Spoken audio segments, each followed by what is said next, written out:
bit of transfer. I graduated from CVU in 1992. I'm here because I have a plan to fix everything. So don't worry. All gonna be fine. But really, I appreciate the hard work everyone's doing. And I want to hear, of course, what everyone else wants to hear, but I take a second if we can to celebrate some things, because there's some good work happening here and it's really appreciated. I'm a parent of a CVU student and I see it all the time and I hear about it every day. So I'm appreciative of all that and always love to hear more. Yeah, my name is Dave Connery. I'm a board member from Shelburne. I guess I'm here to hear how the three things long term, how we can change the education funding to make it work. Midterm, is there anything that can change in this season to make a difference? And short term, what's the yield going to be next week? Yeah, that's what I want. Megan Metzler, I'm a school board member from Charlotte. I've been the chair for 13 days. And it's been a very active 13 days and I'm really honored to be here. And I'm here to share our story, let you know what I've already gone to Monkey, I've already testified in front of Aaron. But I'm here to share our story, make sure you understand where we are. And then I hope that we can collaborate moving forward. I think that the only way through this is together. Excuse me. My name is Brendan McMahon. I'm from Williston. I'm here to listen to the legislature, see what you guys are feeling through this process, and hear about some of those fixes that you have. Sure. Really excited to share. Yeah. Good morning, I'm Keith Roberts. I have, with the exception of a couple of years, I've been on the school board since 2009. This is my second legislative breakfast. I don't come to these things. So my presence here this morning, I hope is somewhat indicative of the crisis that we have. I'm here to listen, although I'm gonna want to vent. I'm gonna let Megan vent for me. I got a lot. If you need to hear it, I got plenty. We'll do it offline. Yes. I'm Renee Sanchez, I'm the CVSD superintendent, I'm here for the breakfast. But more than anything, I'm here to listen and be able to answer any questions that legislators or board members or anybody else may have.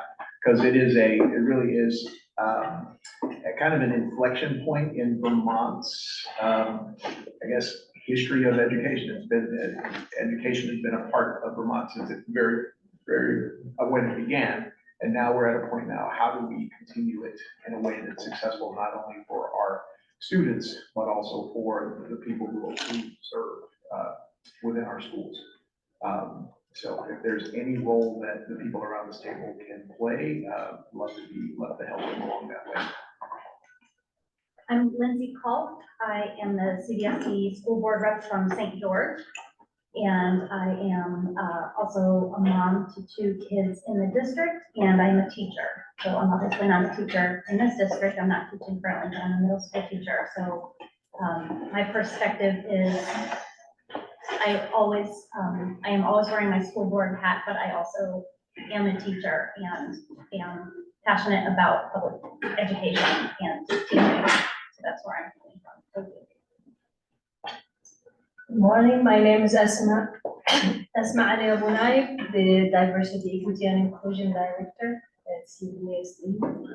I'm here to listen and learn how this works. Good morning, my name is Ryan Hoffman. I'm the Director of School Counseling here at CVU. This is my first legislative breakfast. This is my second year here. And I'm here to listen. Good morning, everybody. My name is Brett Clough. I'm the middle level principal at Champlain Community School, graduate of CCS, CVU. Both my parents work in the district. So I'm here because I'm also invested in the future of the district. Shay may be my babysitter. I was. Now I have 3 kids. So I'm going to have a child in CVSD schools for the next 15 years. And for it to be the type of place that it is now, that's offering all these amazing opportunities, we've got some work to do, and I'm invested in making that happen.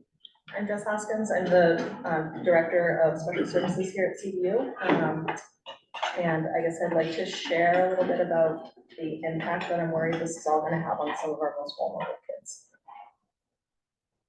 Adam Bunting, principal at CVU. I graduated 2 years after Shay. I think Shay and I had the unique experience of knowing what CVU was like in the early 90s. I remember entering CVU when it was a track system, and you had to decide whether you're going to go level 1, level 2 English classes or level 3, level 4. And I remember at the time someone said, well, you don't want to be in level 3, 4, that's where those other kids are. That was pre the core system, pre a lot of values that I think Val brought to this organization, I'd say across CVSD, not just Val, I mean, she worked with many people. And I'd say I'm experiencing a lot of cognitive dissonance of late as we think about the many things to celebrate and the ways that the direction that we're headed in. And I am as worried as I've ever been about CVSD, about our schools. I was in the seat last week where I talked to 15 different people at CVU about their positions being affected, and ultimately highly worried about this incredible group of teachers that we were able to hire last year. I'm not confident about April 16th. I really want to be, and we're going to work hard, but I think we need to I see it as today I want to share with you, like, there are impacts to our programming already, like pretty profound impacts. There's impacts to our staff and our faculty. We've had three faculty meetings in here in person to share with people what's been going on, and those have been tough. So I want to do that, and I also want to learn. We get ensconced in our narratives. I've certainly been in my narrative. I'm surrounded here, and I don't understand what's happening at the legislative level. I understand it, so I want to learn as much as I can too. I'm Jen Roth, I'm the lead principal at Charlotte Central School. I moved into CSSU 20 years ago, and I've had 4 children who have gone through the system. And I think I am also most afraid of the layers of programming that have been carefully designed for our students who need it the most. And I too am fearful about public schools right now in the state of Vermont, and I am a believer in public schools. And so I'm here to learn. I'm also here to be the strongest advocate I can for our students and our staff. Hi everyone, I'm Bonnie Birdsall. I'm the Director of Digital Learning and Communication for the school district. This is my 30th year in this district. I was a classroom teacher for 15 years in Williston prior to transitioning to the digital learning role and then the central office role 6 years ago. So I also have 2 kids that have gone through our schools and are doing well. Thank you. But I'm here in the capacity as communications director and just want to help tell this story of this event today, after today. So hopefully it's okay to take some photos. I think it's important for our community to know that this is happening and these conversations are happening. In addition, there are some brochures on the table over there, and I encourage school board members to take them and take a stack and pass them out wherever you can. There's other materials and collateral coming out in the coming days and weeks. So thank you for helping to spread the positive word. I'm Anna Cooperthwaite. I'm the Director of Student Support Services for CVSD. Like some others, I am a graduate of Charlotte Central and CVU, and in the late 80s. So, and I have 2 kids that have gone through the system. One is a sophomore at CVU right now. And, you know, like some others have mentioned, I am really just worried about our students that need support the most. And I'm worried about our faculty and staff, and I'm here to learn. So thanks. Hi, I'm Sarah Crum. I'm the Director of Learning and Innovation, otherwise known as the Curriculum Director. This is my 20th year here at CVSD. I was a special educator at the high school for 15 and then the Director of Student Services at Williston School. I have 3 children, 2 of whom have graduated, and I have a sophomore here. And I think I'm here today to learn and to listen, and I can tell you lots of stories of the celebrations because we have tons of those. But I think what I'm most worried about is that we have some pretty big future plans. I think for a while now, education has been on the cusp of some pretty important change. And I think we have a vision for where that might go. And without the support of education funding, we cannot do that. And that's what I'm most concerned about. Hi, I'm Gary Marcus. I'm the COO here. Been involved in education finance since 2010 as a board member, board chair, and for the last 6 years as a COO, both here and previously South Burlington. Got 3 kids in Essex, or actually 2 kids in Essex, 1 in college, but I'm here because I'm extremely concerned. I'm a Vermonter for my whole life. I'm worried about the state of Vermont as a whole. I'm super worried about education, and I'm here to learn and listen about if this is finally the impetus that it takes that we build some real collaboration and take a hard look at how things are done, both with district administration, schools across the state, and our community. My name is Greg Marino. I'm the lead principal at Williston Schools. I'm here representing other members of my leadership team, Jackie Parks at Williston, Angela Fillion at Allenbrook, Lauren Geraci, who's Director of Student Services there. It's a tough, a lot of teachers out today, a lot of staff out today, so they needed to stay back at the ranch. Been with the district for 14 years, CSSU before CVSD. Have 4 kids who've come up through this system. My youngest is a sophomore here. And, you know, I've seen things like Challenge for Change and consolidation and some pretty tough moments in the last 17 years in Vermont. And I've never had the level of concern I have now relative to the future of education and the future, really, to Gary's point, of the sustainability of Vermont as an ecosystem in terms of it working long-term in terms of sustainability. But just want to listen and learn more, maybe ask a few good questions. Thanks. My name is Tony Moulton. I am the District Director of Integrated Wellness, and that includes directing and overseeing Connecting Youth. That's been a partner to the district for 25 years. This is heavy. I need to take a deep breath in through my nose, and I encourage you to join me and just let it out, to just be present. You've all said this so well and articulately and pointed out with specificity so much of our concern.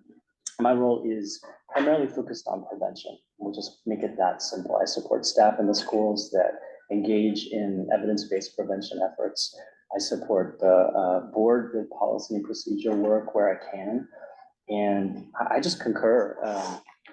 Thinking about wellness, our staff were not well before this, neither were our students in this. I don't even know where to put my focus at the moment. I'm so concerned. So on Saturday, I was done with high-level thinking, and I went out into my neighborhood knocking on doors to say, hey, I'm a taxpayer in Shelburne, and would you like to know about the school budget? Shay said I should shovel for votes, right? So I'm all about that. And I turned my car into a billboard, you know, just Tom and I were talking about that. Just somehow to get that message out, like, come and vote, consider. Yeah, thank you. Wow, so you can see the the experiences we have here are just so vast, and I just feel so lucky to have this level of experience around us from people that problem with prevention, have been in the school districts in the 1990s. And I do have 2 kids in the district. I don't think I said that before. I have a sophomore here and I have a 6th grader at CPS, and I moved to Charlotte when my oldest was going into kindergarten, and I looked at every district, every school, every town in the district, because any of them was fine for us to move into. And I've been so grateful for that I made that decision, and I really know I made the right decision, and I'm really I'm really optimistic that we can work together to move forward. With that being said, as others have said, the past 2 months have been really difficult. And I think I just want to kind of kick off with where we were. We have known about, and I was sitting, Jenny Lyons is not here, but my first legislative breakfast was the first time I heard about something called a waiting study. And I was brand new to the board, and it was made pretty clear to us, the waiting study is coming, and it's something we need to be thinking about. And prior to taking on the chair role, I was the chair of the finance committee for 2 years. And we were, the board was very open to it, but the waiting study was going to be a board goal. And I was really adamant that we think about that, and how important it was for us to do that. And when Act 27 passed, Representative Brady reached out to us and said, we have our work cut out for us. And we knew that, and it's something that we have built a strategy over for 2 years. And Gary and his team have worked really hard to come up with a strategy of, okay, what do we do? Because we knew what was being asked of us, and we came up with a strategy for over 5 years. How do we thoughtfully and carefully come up with a way where we can still meet the needs of our students and address what's being asked of us from an Act 27 perspective? We knew what the challenge was, and we were ready to do the really hard work to get there. So we built our budget this year around Act 27, and the budget that we built was a level service budget. We were not looking to add in services. We did add $1.5 million for facilities needs, which is no different than any other district in this than the state that needs, and those facilities needs are across 6 different schools, and it's for things like feedback we've heard from the community about people being really hot in the Williston schools because the HVAC systems aren't working, and that really impacts learning as well. There has been a narrative that schools, including ours, have been pushing really hard and unwieldy spending, and that's really a narrative that I push back against for CVSD. We were trying to have a level service budget and address some facilities needs. And a lot of the factors that impact what our increase in spending was frankly healthcare premiums. I'm telling you what you already know, but we have no control over healthcare premiums at all. That is something that we are handed as something that we need to pay. In addition to that, labor costs are, I fully support our teachers, and we have a contractual agreement, and the board fully supported that unanimously, and I believe in paying our teachers what they deserve. And that's a part of our increasing costs as well. And then just general inflation is really what it is. So I do push back against the notion that we are spending irresponsibly. And I also would highlight that our spending plan was part of a 5-year plan, which is part of the law that we were provided and that we were trying to work around. So I do push back against that narrative that it's the schools that are just spending monthly.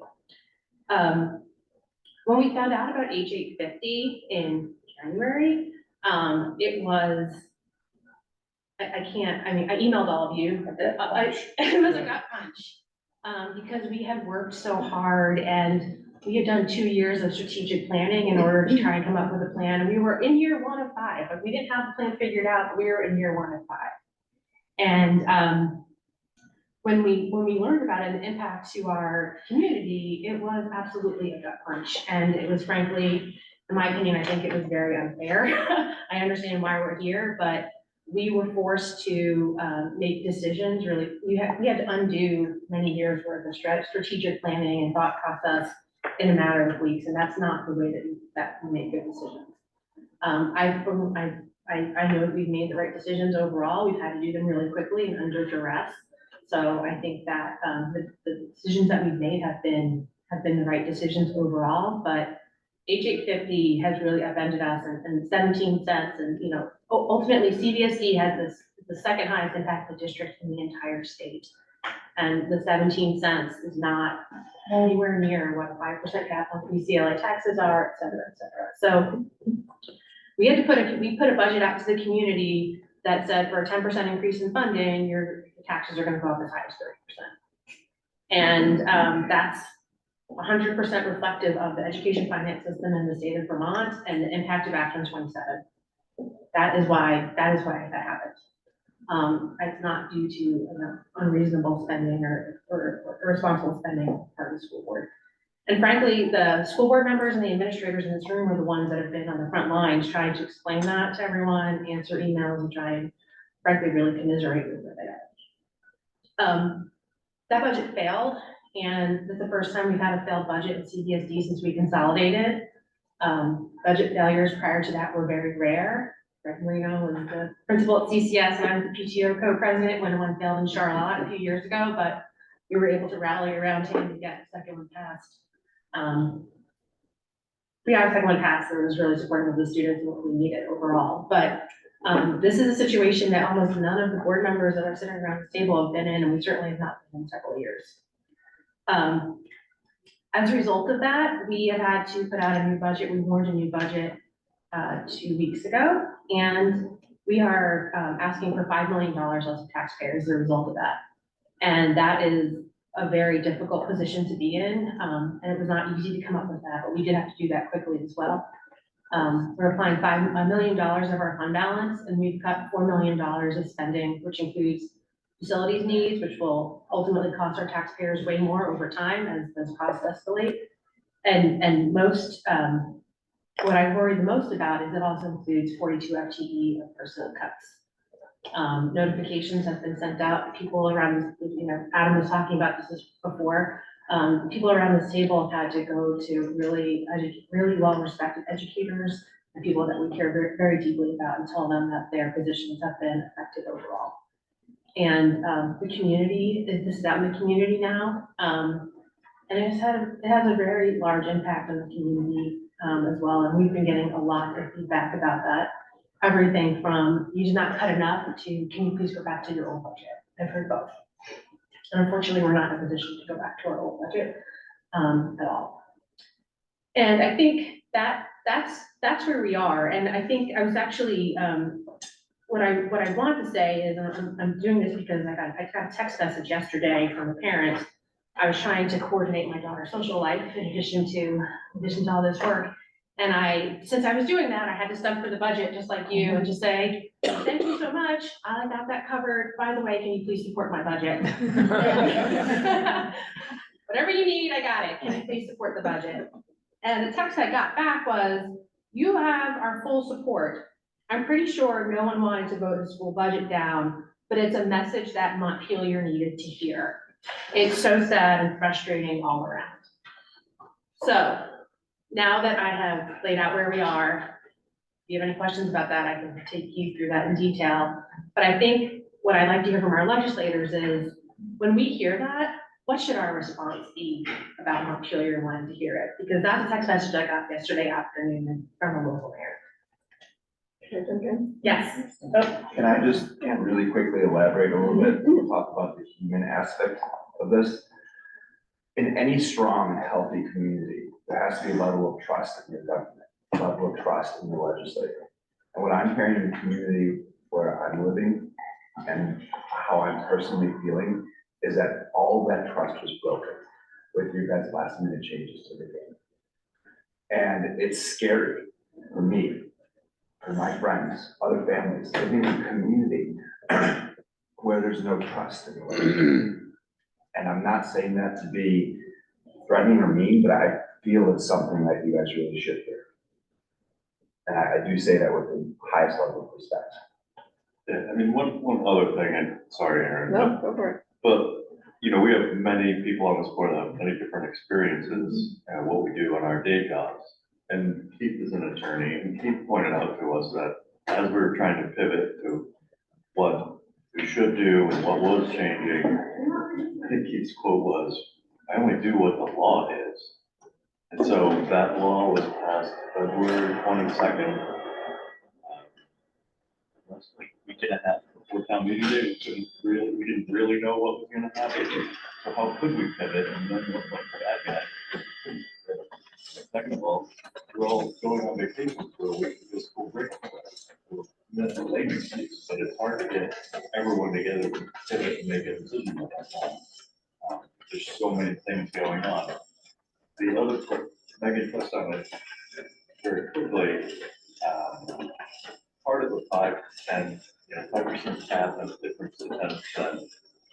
First question, everyone asks you in the district, when you try on any sort of, the first question they ask is, where is the state going to go? Everyone wants the state to help us with facilities. And that was a prime opportunity. We did it, you know, we did it very reasonably. We did not lay out extravagant changes for that 1.5 million that we wanted. And so that's the difficulty. Like now we're going back to a 2010 sort of philosophy of, well, we'll just fix the facilities later. And thankfully we're concentrating on the students, but then the buildings are falling apart. They can tell you a great story about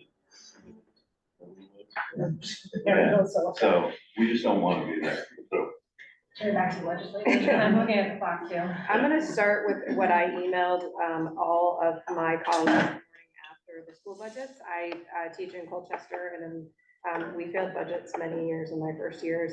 This is visceral to me. I taught with a RIF notice in my bag, for a couple of years, and lost parts of my FTE. Yeah, this is literally the email I sent to all of our caucus. Voters wanted to send a message, that's the direct phrase I heard repeatedly in Williston, to Montpelier and or school boards. But the ones who actually feel the message are the people working inside our schools who have to show up the next day, give kids their all, and do it feeling like their community does not value their work while they carry a RIF notice in their school bag.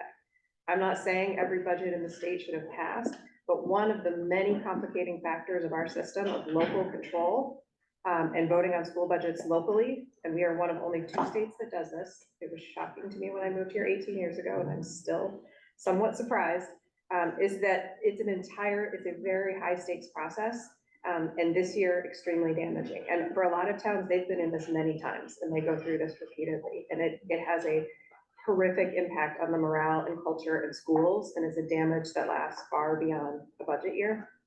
I know there are a group of us, I think Angela will probably agree, we've talked all the time, practically 24 hours a day right now, that we need a right-sized, strong public education system. And I put in parentheses the historic academies in there. It seems like it doesn't matter here, but in the grand scheme of the state politics, it matters a lot.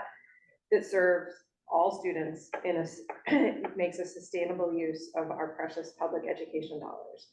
We have, I think there's growing consensus, inflection point, crisis point, whatever it is a systems problem and a funding problem. And if we just address the funding and we just keep messing with formulas, we're going to keep ending up in the same place. We have to do both at the same time.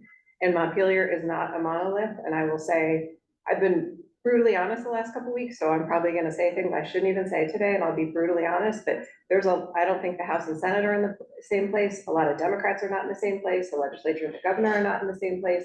Montpelier is not a monolith, and Montpelier, I think, is very divided on a lot of things, and education being a fundamental one right now. I'm extremely frustrated that legislative leadership cannot come out and say more clearly right now, public education is our value, and that is what it's going to be hard work, but that is what we are working towards.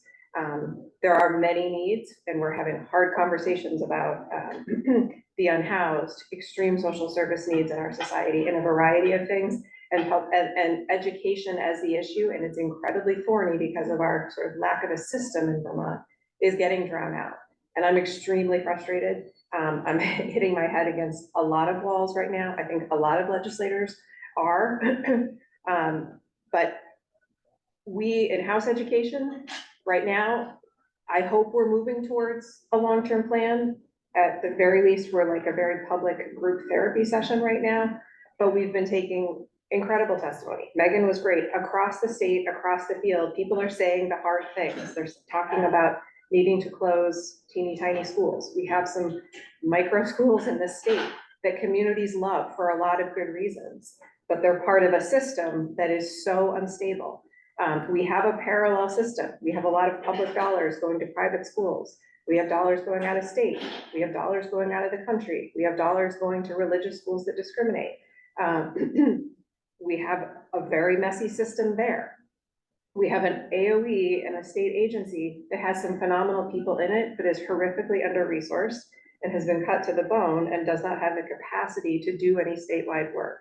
It's only one part of it, but it's another layer of the 127 mess, which is that there should have been a lot more oversight and eyes on where things were headed. They're the only ones there year round. We're there, 3.5 months part-time.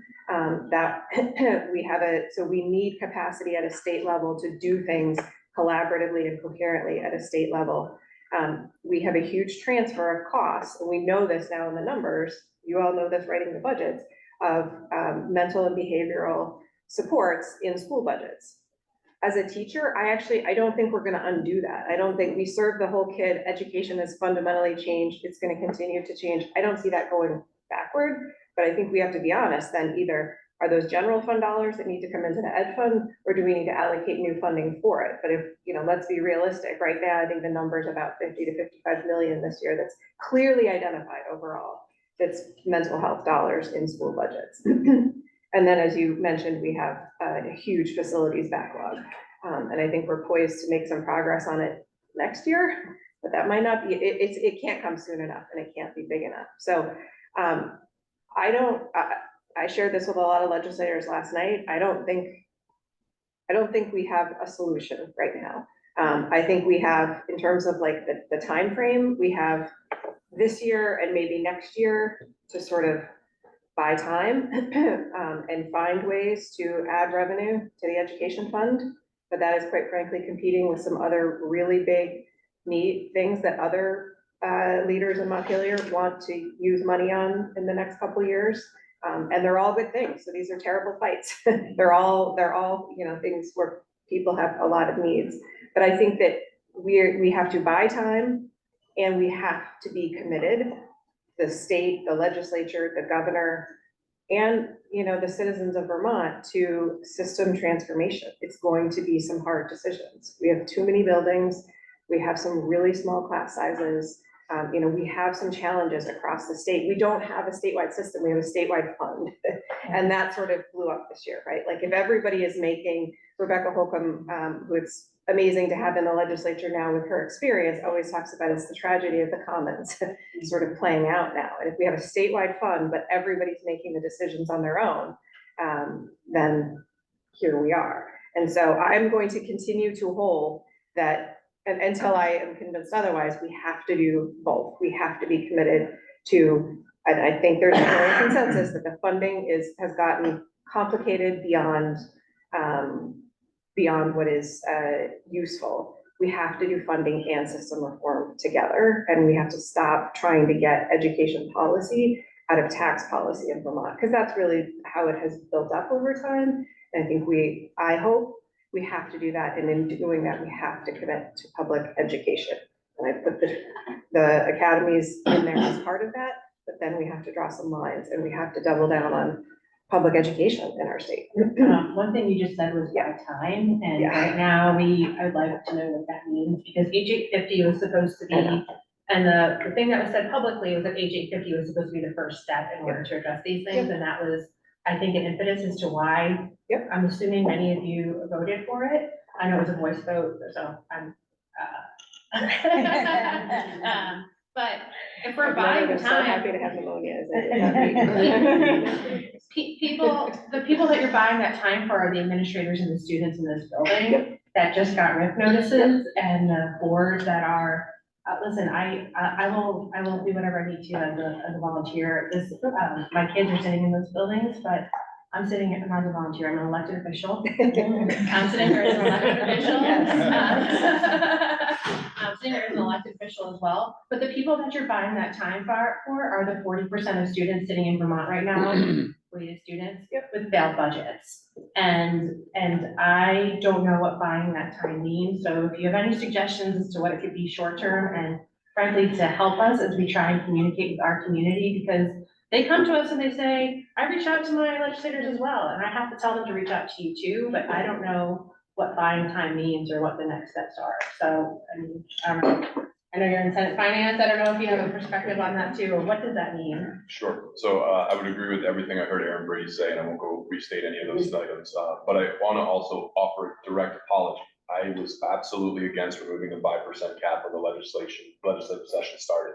That was where I started, because I knew what this would do to school boards, just like you, we spent months developing a plan and a strategy for what your school districts needed, and I knew that was gonna disrupt, it's gonna shake the table, it was gonna be unfair, changing the rules of the playing game, right at the last minute.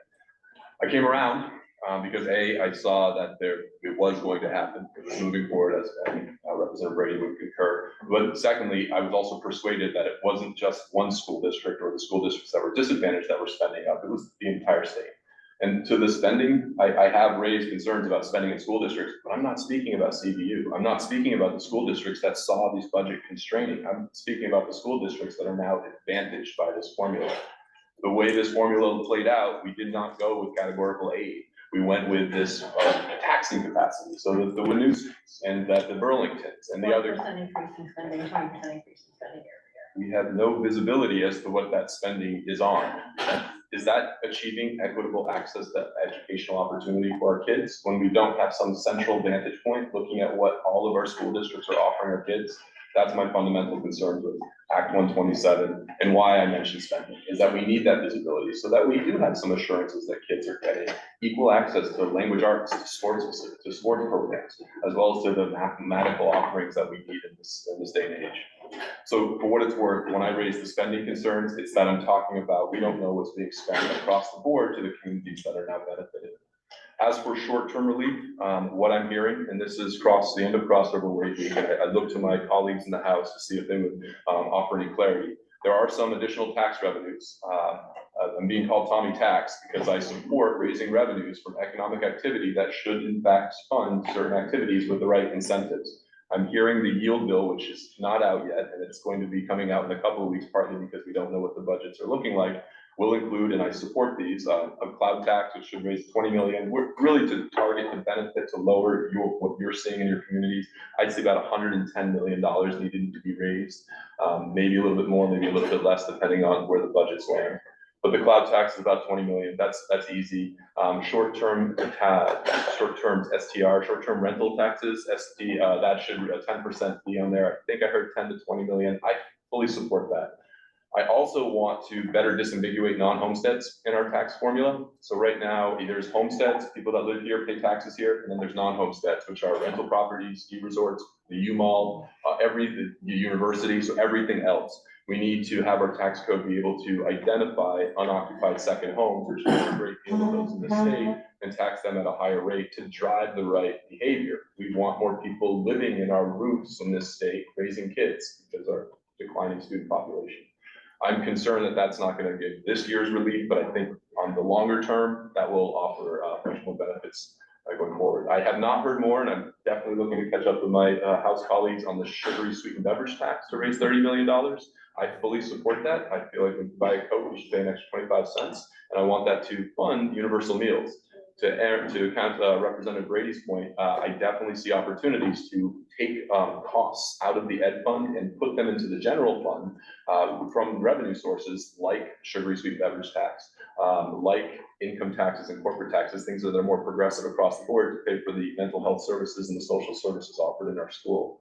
So I think one of the maybe 1 to 3 year time horizon that I fully support, and I am optimistic, but I'm less optimistic from comments I heard from Representative Brady, but I have been optimistic that we are going to make some structural changes as to what's funded in our schools from the ed fund over the 2 to 3 year time horizon. I can talk about more taxes. I would love to know more about what we're starting this week is what the House has been getting presentations on, and a revisiting of a foundation formula. I don't know how optimistic, how that looks for the coming year, but that's what we used to do before Act 60. We got away from it because it advantaged wealthier communities with larger tax bases like Stowe. Stowe had that was the classic example. They had a ski resort that basically made it so they could offer top quality A+ services at very low tax rates to the local population. So revisiting a foundation formula can get us to a place where there's more equitable access to educational opportunity, but it's going to have to come with, in my understanding, less local control. It would mean that local school districts, school boards, just like you, wouldn't be able to then raise or ask your communities to raise additional tax revenues because you have a more willing tax base to offer services on top of that. It would require some capping, or what I'm actually more and more interested in looking at, and I fully supported this, and it's something I put on the table multiple times, is an excess spending penalty. We had that prior to Act 127, so there was always this, if you spent more than a certain amount per pure people, it would hurt your tax rate even more. We suspended that when Act 127 came in for 5 years, and it's coming back in 2029. I support bringing that back, not to touch this district, for the districts that are disadvantaged, but to really start looking at the districts that are now advantaged, to give them some spending thresholds that can motivate them to spend less. But I think you all understand how the yield works. It's complicated, but as every school district spends more, that's what lowers the yield, because we're covering the difference of what's not coming in from other revenues. So as the advantaged school districts spend more, that's putting additional pressure on everybody's tax rate. And so excess spending penalty, tax rate penalty, will hopefully put pressure down on the spending across the board. I would like to see that spending threshold penalty more granular. So that's where and this is where I'm married to the teacher. She works in the Colchester School District, and she is very cautious of me when I say these things. And I'm not saying we want to, that there are positions that are not necessary in the state. What I'm saying is we have a very high staff to student pupil, one of the highest in the countries. And so we just need to better understand where those resources are going so that we can better manage them. Again, that's for the communities that are more benefiting from these formulas, so that we can look at what are the outcomes they're getting relative to how many instructors and paraeducators they have in certain resources. And then maybe if they want to have at that staffing level, maybe there could be a excess spending penalty, so a additional cost if they want to staff at that level. And that would be across the board, where I think it might rein in spending on the districts that are benefiting more from this. I've said a lot. I don't like talking and using up the entire time. I have more points about other revenue sources. Last thing I'll say, this past Friday, the House introduced $110 million of additional revenue, but my concern from what I'm reading is not to go to the ed fund. And so that's where I'm going to start on Senate finances. The funding sources that new revenues should go to is to pay for our kids to get good educations in the state, because that's where our values are. Can I tack on to that? I think you just made a really good case for what Aaron was saying, that we can't focus just on the funding formula. We have to also be focusing on a state vision for education and outcomes in education and delivery of education. So everything I totally agree with pretty much everything you're saying. And I think it really does illustrate the point that if you try to shape education solely through how to fund education, you lose sight of education. And that's the risk we run in our current environment, because there's so much focus on financing for good reason. But if we let Ways and Means determine the future of education, then we're not determining the future of education. We're simply determining Vermont's taxing future. So Aaron is working tirelessly as Vice Chair of Education. I'm doing everything I can as part of a group of folks in the House who are really focused on this, to continually remind our colleagues that these two things cannot be separated, and we can't lead with taxes. Like, we have to lead with, what do we want from education in this state? So when you were talking about buying time, my sense at this point, and I haven't said this out loud ever, I haven't said this to anyone else, but my sense is that we'll be using the tax rate discount in 850 for at least the next fiscal year. Like, I don't see a new funding formula coming this session. If it does, I'm worried, because that means it's a funding formula that is purely a funding formula and has nothing to do with the delivery of education and what students need. So, that's my sense as the days tick by and we're not, talking about this the way that we thought. I keep pointing at Aaron because, but I think a lot of us thought we would be. And it's true that the revenue, the 110 million in revenue, new revenue introduced last week by House Ways and Means, doesn't touch education. That's for housing, public safety, and Medicaid expansion. Medicaid Again, expansion. important things, but. All important things, and not even approved yet, not a sure thing. But that's how challenging it is to be in the building where like these conversations are supposed to be happening, and to keep seeing education kind of fall down on the priority list. And then we have the announcement on Friday of a Secretary of Education who pretty much has no experience in education. Those are my list to talk about. Can I just put a little plug in really quick before we hear? I've heard a couple of times talking about outcomes, you know, and the highest faculty per student ratio with not necessarily the same outcomes, and can we get these outcomes? And I would just encourage folks to think about outcomes differently. I think for a long time, we have measured student outcomes based on standardized measures or kind of, you know, what I think about as just limited measures. I'm not suggesting that we shouldn't be focusing on students' math and literacy skills, but I think that is generally what drives the conversation. And I would argue that we have lost sight of what the purpose of education is, and that maybe it is different now, and we aren't necessarily measuring that. And I think that's just a really important part of the conversation, because if you want to measure whether or not your funding system is supporting education, you have to be really clear about what the purpose of that education system is and how you're going to measure student outcomes. So, you know, just shifting away from only focusing on things like VTCAP, and because that's what goes into our annual snapshot. And I think it's a portion of the story, but it is certainly not the whole story of how our students. And part of it is that we measure differently depending on what area of the state you're in. Nothing is, it's very difficult for us to look across the board and really see what's happening out there, because it's different almost everywhere. And that is also part of it. I mean, autonomy comes with a price, and Vermont is paying a very big price to be able to have total control. Not only in our schools, but look at our healthcare system, same thing. Do we need 14 hospitals? Probably not, right? So it's that we have to, I just am speaking out because I'm supposed to be at my library meeting where there's another big group who wants to talk about these same issues. And I'm not on the right committee. I'm not on the education committee. I'm not on the Ways and Means committee or the finance committee.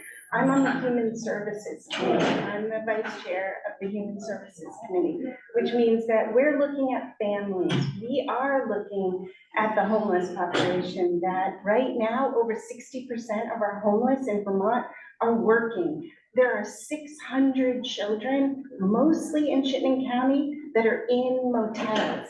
And that's impacting who shows up at your door every morning, just like an emergency room, right? You show up at the emergency room and the doctor's there and the nurses and everyone else has to take care of them. That's what happens here. I feel like every single day, people show up at the door and you don't have a choice.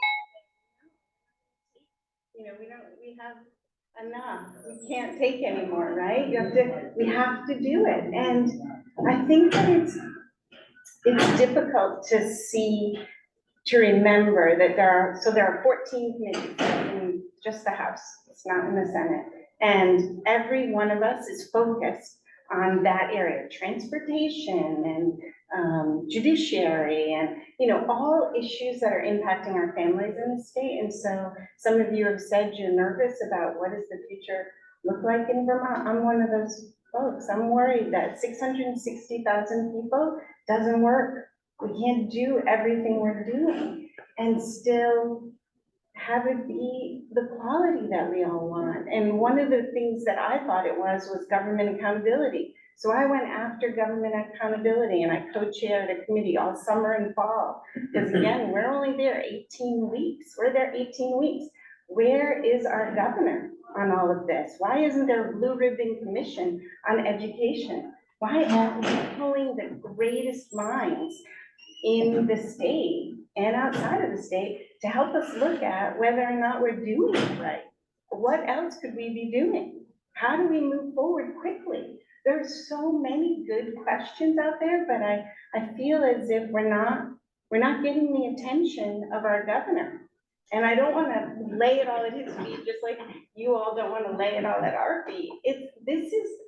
We all need to come together and understand this isn't a simple solution and that we're trying our absolute best. I was concerned as well about 850 and spoke to my colleagues again, I'm not on the right committee, and kept raising my hand in our little, we get together once a week, just in the Democratic Party, to talk about how are things going? And last night we did the same thing. We put out a whole new bunch of revenue, and where do we put it? Do we put it in a homeless area, the housing? Do we put it in the property tax? Do we, right now, the money that's going into education is coming from everywhere. It's not just property tax. What's the percent in property tax? It's pretty, like, yeah, it's not the big chunk, right? It's coming from sales tax, coming from the general. So in our area, we're doing mental health. We're trying to alleviate some of the mental health needs that are showing up at the door in our schools, right?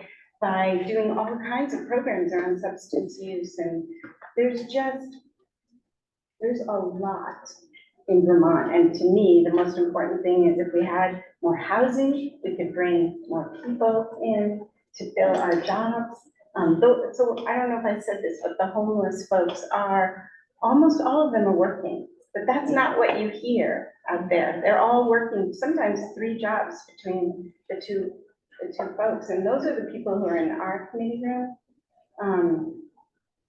So I'm not really giving you any answers other than to say that we are all working hard for the people in our districts and the people in our state, getting there to the State House between 6:30 and 7 every single morning. I mean, in years past, our lounge, which is not really a lounge, it's a place where you work, where no advocate can come in and tell you what they think, or yell at you about your vote from the night before. And so you go there and you try to get your work done before you go to your committee, and then we're on the floor until 10 or 11 o'clock at night, so that everybody can stand up and make sure that their community knows that they feel the same way you do, and someone else has already said it. So we're all, I guess what I'm trying to say is we're all working really hard, just like I know you are all working really hard and trying to come up with the solutions. But we're not experts in any of these areas. We've been elected to try our very best to represent the people in our community, and I really believe we're trying to do that. I have 2 practical questions. Okay. One is, with facilities, we have a senator who deals with infrastructure, and nothing federally showed up for schools. Is there any, one question is are there any efforts to work with our senator to get schools as part of the infrastructure question? And the other thing, in response to what we're saying, our DEI director gave me this wonderful quote the other day from Deming, which is, every system is perfectly designed to get the result it does. We're all saying, yeah, our system is broken. We need to be thinking about, our vision for education. Are there any efforts, or is there any work at this point to begin to, we can't wait for the governor. He's just gonna say, you guys figure it out. Which is nobody's doing on a lot of things, just you figure it out, it's legislators.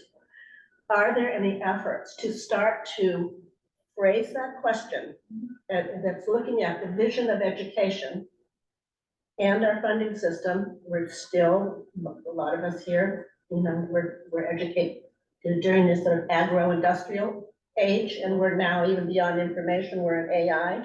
So we in designing educational system for the 21st century, are there efforts underway at this point to try to get that question answered from the experts around the world, or at least the country?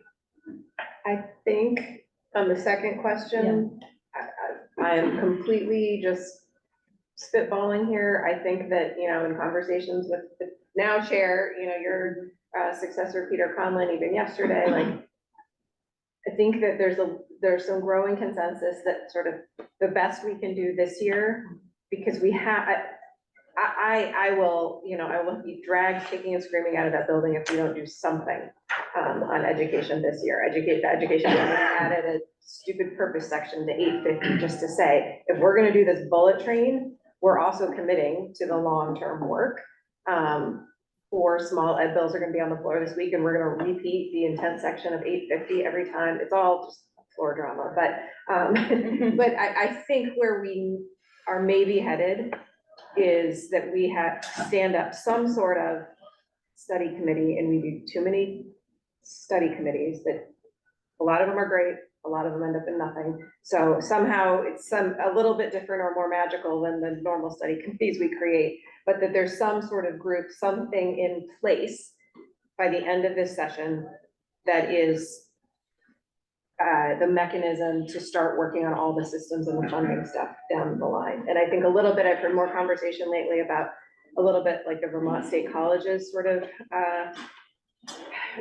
the way that was easier in some ways, because one person, Jeff Spalding, could come in and say, we're at the failure, like that we're at the point, you've got to do something now, where the Vermont State Colleges are dead in the water. And this is, instead of a clear message, this is like a very different but similar message coming from a lot of different directions in the state. But maybe it's something like that, where we're creating some sort of commission or group, select committee that has a bit more teeth, that has some resources. I mean, we need some resources. My intern is literally helping me like come up with charts of find every school in the state, how many kids are in it, what grade level, what are they, like, we just don't have information and resources to do this. I mean, this is bonkers for this to be how we're like figuring out what the solutions on ed policy and ed finance are. So some sort of mechanism that's somewhat maybe like the Vermont State Colleges, of sort of saying, okay, we're at kind of this crisis point. We're gonna put these people together. It's gotta be somewhat political. It's gotta be somewhat educational experts. It's gotta be some business and sort of finance expertise. And we probably need some, we need some help. We need some real resources behind it to work on it. And then to say there are some benchmarks, that there's gonna be certain outcomes within 1 year, 3 years, 5 years. There's gonna be probably some very hard legislative battles fought over this stuff. So Jed spoke the truth, arguably the power. Yeah. Got fired. Yeah, well, that's kind of where we Right? are. And that's one example of a long line of things that are probably good ideas that the legislature comes up with, like Act 46, that says, okay, we've got a problem, this is a way to do it. And then everyone backs off from doing anything about it. Either because they give them a back door to vote to get out of the district that is then enforced on them, or, the state college system says, Jeff, that's too drastic, you're fired.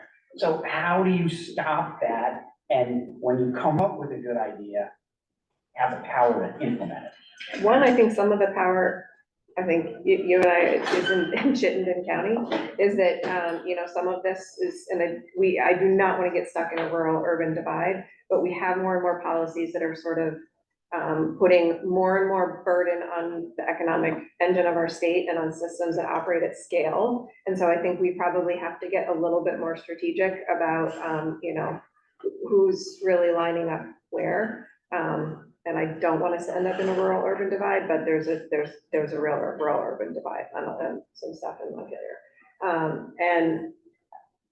But I think, I don't know, but I think that's kind of where I feel like when I say certain things to members of my leadership, they can't fire me, but like, they can make my life harder. And I think I'm kind of at that point, because that's, so it's gonna take a lot of us. It's gonna take a lot of us legislators. I think it's gonna take communities saying, we have to deal with public education now. Like, not because we don't care about the other things, but because we can't do the other things if we don't have a strong public education system, if we don't have an affordable public education system. I just wanted to add to this conversation quickly, that I think that you are, I can't speak for, well, I might actually speak for everybody who is a representative or a senator from our district, which is that, when people want to send a message to Montpelier, I would say to them, literally send that message, send an email. I put my phone number in the paper, sometimes regrettably, but every other week. And I will say, all of us, I think not only a lot of us align with what you're saying, which is that this is messed up. Like, there's no denying that this is a real problem and that some of the legislatures, a lot of the legislature's decisions have gotten us to this place. It's not, I don't think any of us would say, oh, you know, it's like, we don't know who's in charge. Like, it's clear that where these problems started. But I think you can say to people, send the message by getting in touch, send the message by telling them how you feel, because you've got a group. I can speak for the House, I think, when say your particular reps we're aligned in a lot of ways. And we are lucky enough, and the people who have been there for a long time or longer are, you know, they have the knowledge and the history and the expertise, but you also have a group of, he's new, I'm new, Angela's new, Kate Lally from Shelburne is new. And our group of 50 who are all new are willing to upset the apple cart a little bit and not really invested in these old systems because we had no previous investment in it. You put pressure, I actually do want to put pressure on our senator who's sitting here, but if you have a problem, I am his constituent and I got in touch with him and I said, I think this new director, the agency of education is really problematic and I'm worried about it as a constituent. And I would say, put that pressure on. I don't think anyone gets a pile of emails about an issue and says, I'm just gonna delete these, who cares? It's like, oh, shit, like, so sorry for swearing in a school. This is really bad, right? You know what I mean? Like, we all really value that contact. And you can tell people to call, email, text. I do. Find me in the supermarket, like, say hi. House, Senate, and Governor. House, Senate, and Yes, Governor. yes, and that message It is all of is us. not only received, but it's acted upon a lot of times, I think. And it'd be helpful if you said Yeah. you heard you. Like people like I sent the mom who sent me the message yesterday saying, the mom who sent me the message saying, the parent saying like, I didn't send a message. I responded back. I was like, I think they heard you. I hope they did. Like always, that. yes, So, heard and taken into account So also. I think that would be good messaging. I mean, it would be helpful. When I say that to her, I want to be able to say, they've heard you, this is what they're doing. I don't know what to say. And I want to answer Keith's question as well, and just add on to what Erin was saying in answer to your question. Act 46 and other things, as you said, like, here's the new law and then the backing off. I was really encouraged a couple months ago when we were in a CVSA legislator Zoom, and to hear a number of superintendents say, where's the state vision? Like, to hear superintendents say, we want less local control, that's impactful. I was like, the one question I asked was, is there consensus or growing consensus among your colleagues? Like, do you all really feel this way? Because that's great news. Like, that, communicating that to, we're all here, I think we know that, but like, there's 150 people in the House, 30 senators, like, everyone needs to get the message. So communicating as widely as you can, and then sharing with your colleagues, your friends, your neighbors, that the need to communicate, because it really does help. Said a question about, when I was principal in Montpelier, I remember we were going through declining enrollment, and as principal, I was like, why aren't we joined with U32? And like, if you say that in Montpelier, you're like, oh my God, like, people are coming after you, right? And I We're remember gonna someone post said, pictures of crying children on Facebook. right. Like it happened last week when they closed Roxbury School. And I remember someone saying like, well, Montpelier kids and East Montpelier kids can't learn together. And I'm like, well, I come from a school where Charlotte, Heinsberg, Williston, like, we made it work somehow. But those forces are tidal forces in our communities. Like, they are so strong. And I remember, I wouldn't have understood it unless I had been sitting in that seat of like, again, I think the term is cognitive dissonance, like wanting to support my community, but also like, whoa, like this is strange. Like there's not logic here. So what is the path to less local control, to leadership? One, I think it's some more consensus, like the politics before the policy, that like, that is part of the problem. And I think that's maybe one of the values of a lot of public testimony we've been taking in House Ed, and we ask again and again and again, and we're getting people who are there, in your seat, you were there, so they are risking their jobs, they're going home and getting horrific, you know, they're board chairs in places that desperately need to merge, and the, you know, local communities will not. And they're saying the things on the record that are, you know, they're gonna get really beat up when they go home. So I think we're continuing to try to build like some real political will around that. What will the mechanisms be? I think, you know, I think it's a little bit, is it carrots or sticks? Is it that we have to change some of the, you know, every single individual town votes on a withdrawal thing like that? I mean, it seems clear to me why that's bonkers. People are not gonna choose to cut off their own foot, you know? And so it's gonna be changing some of the mechanisms around that, in terms of how schools might be consolidating, at least not having individual towns voting on it. Maybe not even, maybe there's a way to even take it away from district level decisions. I'm still only been here 18 years, so I'll never be a Vermonter, so I'm willing to take some of those risks, but there's a lot of people in Montpelier that you say anything like that and it is, you're crazy. On the other hand, I think there's also, so I think we're gonna have to go there soon. And some carrots, like we are, you know, thanks to work that Kate did as chair, like the other hard part is to do really good work takes a long time. And I think we're finally poised to do really good work on facilities. And it's been a really thoughtful process. We actually have this inventory. We know the status of the facilities across the state. We know that the dire needs. We're looking to a lot of other states to see how they have created programs. We've gotten a lot of help from Rhode Island that was in a similar position to us, where they just let it go for a long time. And then unfortunately fortunately for them, they started it back up right when all those federal funds were coming. So they had this like perfect timing to start their program. But we're going to be, you know, we're going to be starting next year, if we can get it through the legislature, a school construction program that's not just an old state aid program, but that's actually a program that's got education, that has literally a little staff, that's not just an AOE, but that's education people, that's construction people and finance people in a small office, hopefully, looking towards the whole system with some really strategic incentives in place from the state about where we invest.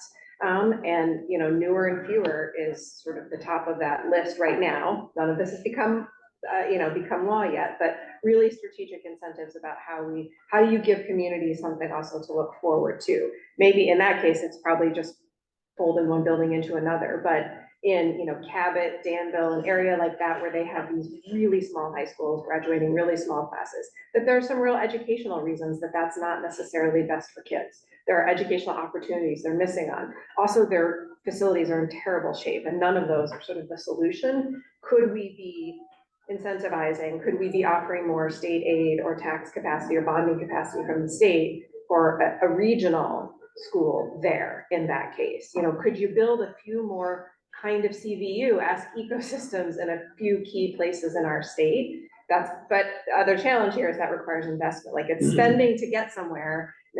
That's the real challenge with the governor, is like not spending on anything for so long also has a cost. And so we're now digging out of that hole.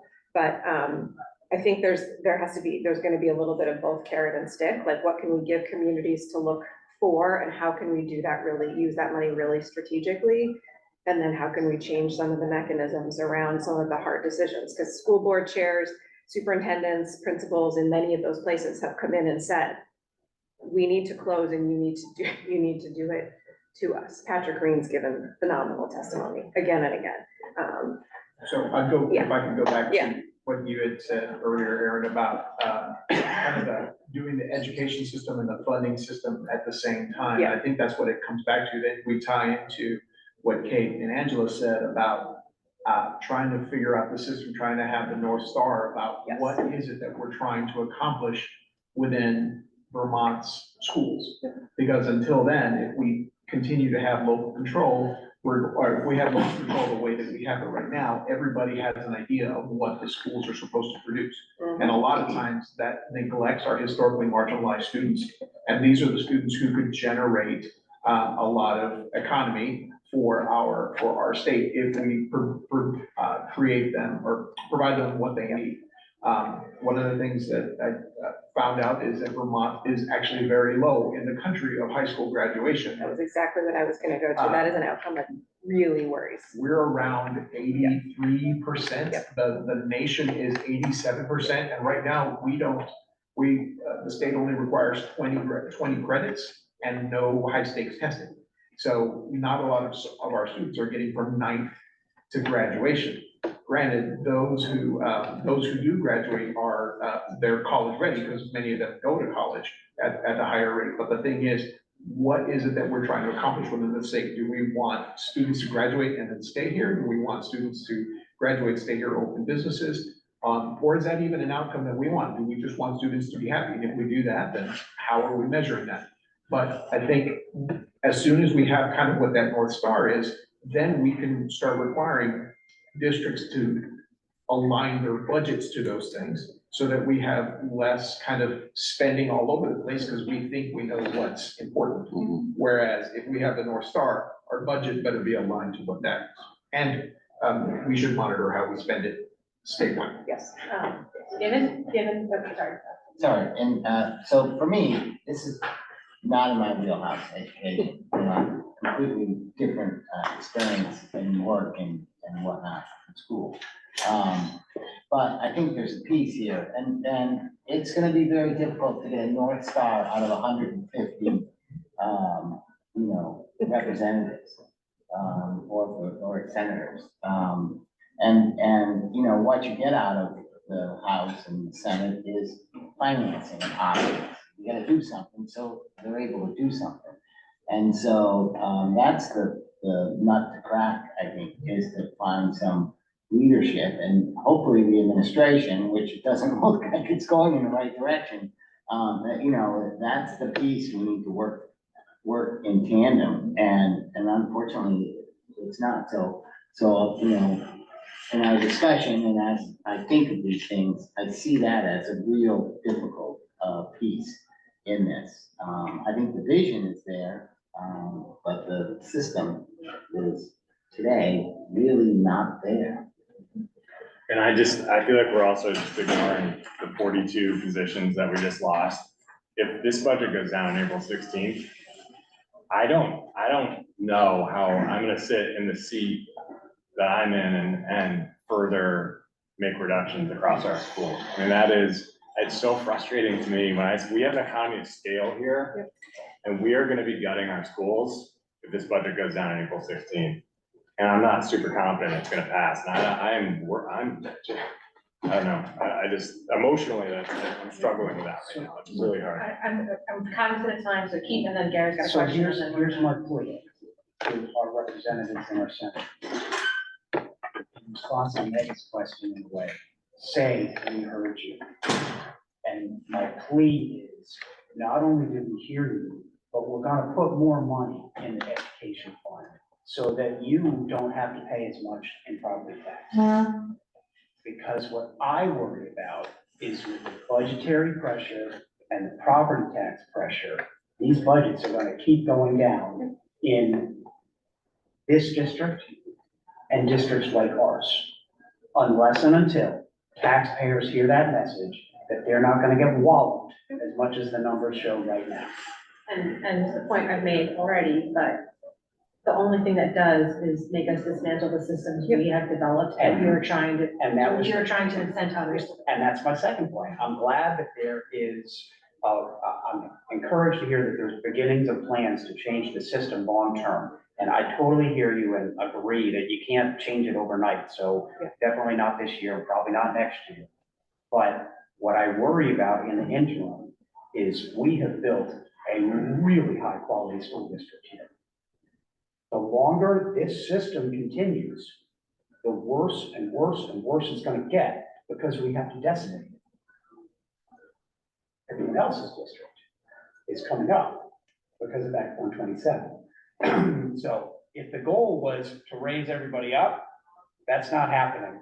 The goal is raising them up and pulling us down, so you get them equal. It's because our system is so local control and disparate across the state, it's going to be the short-term risk of however long it takes us to do something real is gutting in very haphazard, disproportionate, a CVSD and then a Slate Valley that just got a ton of taxing capacity and still fails their budgets, and they will slash to the bone. I mean, I don't know if those kids are gonna even like have a building by the time they get a budget approved. So, it's not just the CVSDs, it's a weird, it is us, but it's a weird mix of places all over the state where you're gonna really just make things much worse in the short term. And then the second part, and this is less of our issue in CVSD, but it's our issue because we're in a statewide education fund, is that in some of the smaller communities where they do have small schools or they have really declining enrollment, and as this continues to go, more communities may just say, fine, then we'll just go to choice. It would be cheaper for us to just go to school choice, and we will further erode. We will disperse dollars more, and we will do that without us a real reason and path for it. It will just be a default, and we will sort of further divide our kind of public system. And then there's the whole Supreme Court layer on top of that really puts us on real shaky ground. And so those I think are the real fears of exactly why we have to buy time, but we have to buy it for real. Like, we have to use the money for that, and we have to sign in blood, the governor, the legislature, everyone, that we're also working on the system while we're buying time. Yeah, I just wanted to say that the school choice, it's gonna be devastating, I think, for our state. And the Senate does have control over whether or not that appointee is confirmed. So I would reach out to your colleagues and reach out to your senators and encourage every single person who is concerned about that to contact your senators, because they can vote. They need 16 people to approve, and she's in. If not, like, that is really important that happens like now. Yeah, just a comment, to the legislators in the room, we talked about the secretary appointment. We talked about local control has a cost. I don't know if this environment continues, local control is going to become less effective across the state. We must, in my opinion, we must have an agency that is resourced, staffed, compensated to attract the most talented people in Vermont. And they must have a voice in where we're going. And they must be able to support us, because they can't right now. Absolutely. So one other kind of, this is really boring stuff that now I'm starting to think is more important, is maybe some governance stuff around, there's discussion around, should we go back to a commissioner model as agency of education? That was a change under Governor Champlain, and a lot of people said it was bad then. It's sort of bad, you might feel like, oh, it's good when your party's in power, but sort of seems like it's not been, that's a real high stakes place to have such a political appointment, and now have sat open for a year. So that would be a huge battle too. So it's sort of which battles are the most important to fight first, but maybe part of the change is needing to shift back to a more of a commissioner model. And then there's also discussion around the State Board of Education, and what is their role, first of all, and who gets on that. It's, I think, important to have some sort of public facing body that has to have public hearings. It's also super political. And it's also, if you look at their agendas, and a couple in our group follow them very closely, they are tied up almost all the time on stuff related to independent schools and private schools. And that's a small part of our system. So why our state board's almost entire focus is on sort of how do we dual regulate? How do we make little extra special rules so that we can make this work here in this system where most of our kids are, and this work in this other little tiny system? There's some great expertise on that board, but again, they're just so tied up in this dual, how to sort of patch together this dual system, that is not helping us in terms of the North Star and the bigger work either. So, there's certainly discussions around, are there some sort of governance and agency things that might need to change going forward? I was extremely naively hopeful for Friday's announcement, I will be honest, I was like, I know. I was really like, I've been talking with everybody, I've been reaching across the aisle, I've been sticking my neck way out and like, we've got to work with the governor. I haven't been burned on 100 other things, so let all those things go. Let's all come to the table together. I was meeting with some of his staff and then it was just sort of, and don't want to judge entirely before, but it sure seemed like a really clear signal. I had an opportunity with a couple legislative leaders to sit down with her on Friday. And so I asked flat out, I said, this feels like a signal that your privatization and sort of market solutions are what you're going to bring to the table around the moment we're in. And the question was totally evaded. So I hope, but I'm one of 150. I'm not I hope legislative leadership, I hope the press keeps asking, give him or give the governor or her a chance to say, no, that's not, nope, you're rushing to judgment. That's not what this is about. But so far that question is being evaded. And so my naivete is gone again. I'm not saying that the secretary isn't extremely important to you. But it's not just that, no. But what's important to the people sitting around this Yes. table, the board and the administration are the people. Yes, no, there's the Nicole Lees, there's the Jessica Carols, Yep. there are a few And there they're good. that are hanging by a thread But they're- that are doing incredible work. And they Yes. can't sustain Nope. what they're doing. And they in get Florida. punished when they speak about what's happening in the agency. Yeah. They're or- sidelines. Or asked to, just provide information and help towards work. It's, that's political. So I just want to say one last thing. Again, I'm being educated while what's being discussed of, what's happening in the legislature is not a surprise because I've been hearing this and it all seems to make sense as long-term vision in this system versus financing. But I walk away with what Adam said, his last statement. So, I think that's the way the representatives and Senate can support this district.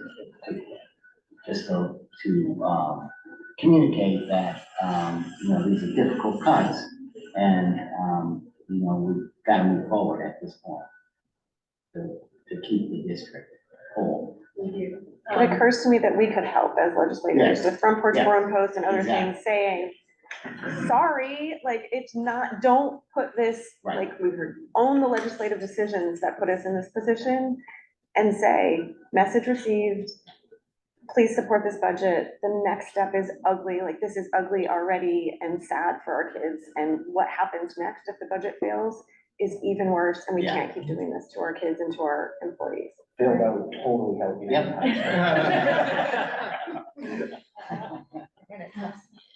Now with Keith, like this may be too personal, so stop me from talking. But I think about your son and I think about how important music has been in his life, right? And I think about what he's doing right now in Michigan. I think about the identity that he's formed around music. And I think about Sarah's point about outcomes, right? We focus on standardized tests. We focus on BT CAP, by the way, good luck getting a bunch of juniors to do that test. That's always a fun task. But I think about what's mattered for Tom, and I think about what he's doing now, and I'm looking at our reductions. And even when you were talking the board meeting there, and I'm like, oh shit, like, I don't think Keith even knows our music program's getting hit hard right now. And I think about what that did in Tom's life, and I'm like, it's like those stories we need to get out there to our community. And as I said, we built an incredible quality district here. And the longer this goes on, the more decimated it's gonna become. I know you worry about time, but just to connect to what, as Adam said, Sarah, and even Angela about the vision part and how that, and I'm just putting my equity lenses now and think about things, how things that Adam mentioned now and the vision I know Sarah works hard for, and we all think about too, in Act I-27, how that connected to what they were talking about, how your decision was connected to that, will deliver what they're talking about. That is the thing.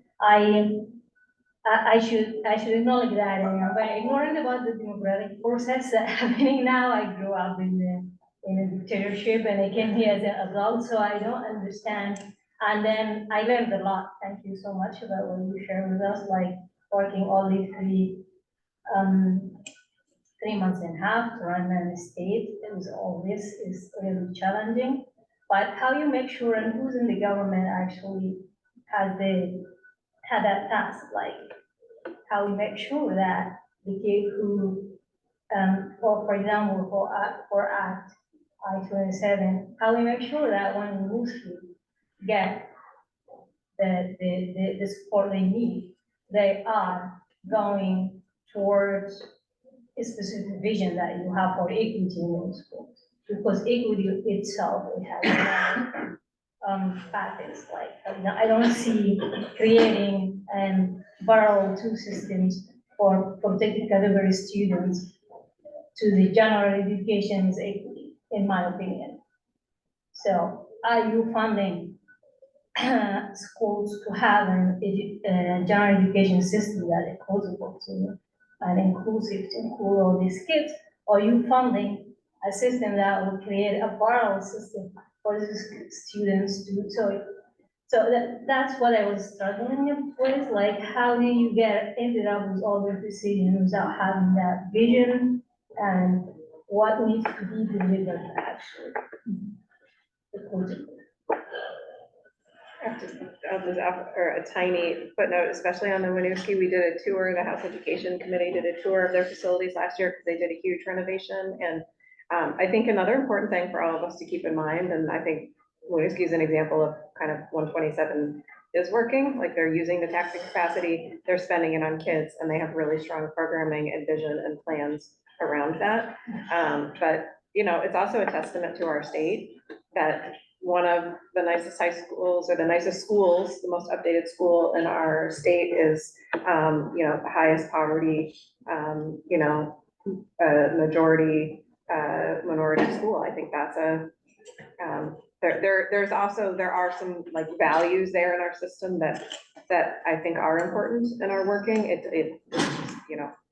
doesn't necessarily get at all the things that we have talked about, but I think we have to not lose sight of some of those things and some of the successes that have come out of some of these policies as well. But it's also, it's an important. Yeah, I use Winooski as an example. I don't know what they're doing actually every day, but I'm thinking about like my organization development mind in here, like how do you make sure that is delivering the impact you want for the school and at the same time achieve the equity is we're talking about that everybody is equity on equal. Well, it's a really important question when it comes to 127 too, and when we think about our work as legislators, because there isn't a requirement in 127 that schools spend that extra taxing capacity on students. Districts could choose to decrease their tax rate to not spend more.